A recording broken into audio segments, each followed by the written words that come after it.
Hey everyone, I'm Coach Trevor with lwstrength.com, and today's focus is shifting away from movements and exercises you can do inside a gym or studio and turning towards getting comfortable and easing anxiety before stepping foot in a gym in the first place.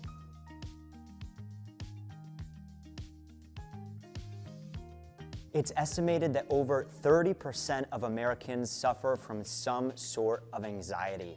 And that being said, there's a great chance that either you or someone you know is currently suffering from one of the countless challenging symptoms we are going to be talking about today. But before heading into ways to combat struggles commonly attached to anxiety at the gym, let's review some of the top triggers that may be causing the anxiety. To start things off, a big trigger for anxiety can be any shift in our standard routine. Our bodies are creatures of habit, and when we finally decide to alter or break that habit in some way, this can be challenging. Now, when talking in terms of going to the gym, there are many factors that can endlessly cycle through heads of those suffering from anxiety.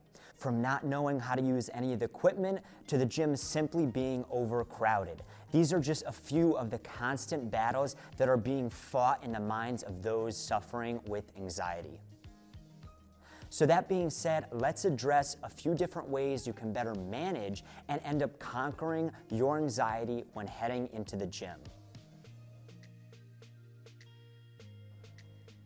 One of the big fears and anxieties when talking about going to the gym, especially when talking about the big box gyms, can be trying to figure out how to use the equipment.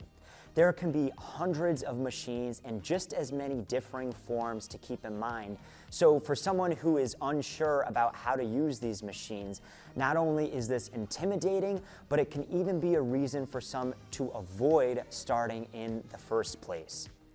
Our recommendation for anyone first starting off is to seek necessary help.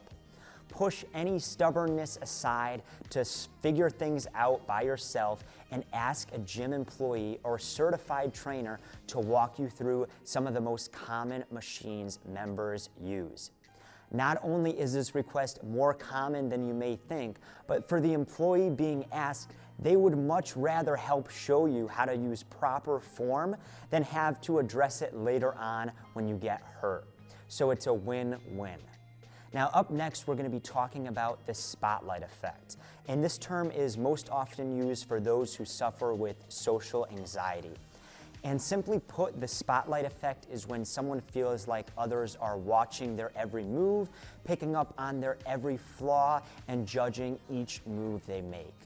Now, while this isn't the case, it's much easier said than understood for those who are battling the effects. When the spotlight effect is playing a part on your gym-going decisions, giving smaller and more personal environments a try can be a great option for you.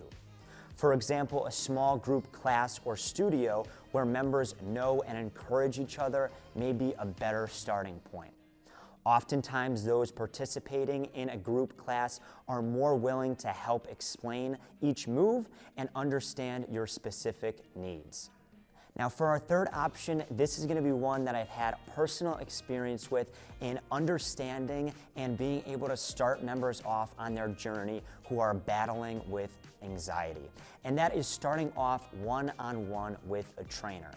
I've coached several clients who come to either restart their fitness journey or boot things up for the first time and are feeling a bit overwhelmed and anxious about doing so in a public environment.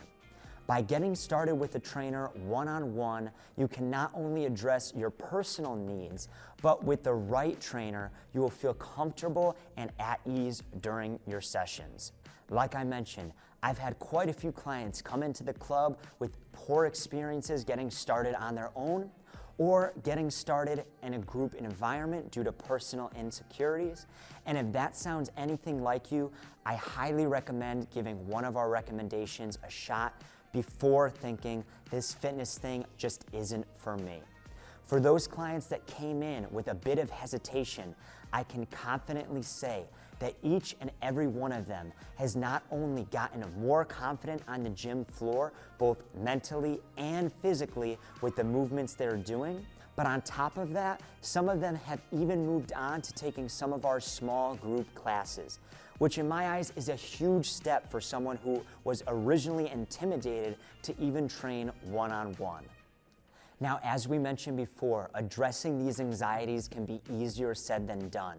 And our last little bonus recommendation here is going to be for those who are looking to get started on their journeys, but are still not in the position to head to a physical location. On-demand home workouts have gained traction in the last few years and are a great option for those looking to start getting active. This option is ideal if you aren't ready to make the jump to in-person services and can even get you to a point where you are more comfortable with common movements you are going to be doing in a similar gym environment. So team, that is our top 3, including our little bonus at the end, recommendations to help you not only manage but conquer the anxieties you may face at the gym. As with any type of anxiety or insecurities you may be struggling with, know that these will take time to overcome. And even when starting with a solid recommendation, complete comfort with each situation you face is an unrealistic expectation. Take things one step at a time and one workout at a time. And slowly but surely, your body will feel more comfortable and more adapted to the situations you are going to be putting it in a more routine basis. I hope you took something away from this video, and I wish you the absolute best of luck on your fitness and exercise routines ahead. We'll see you guys next time.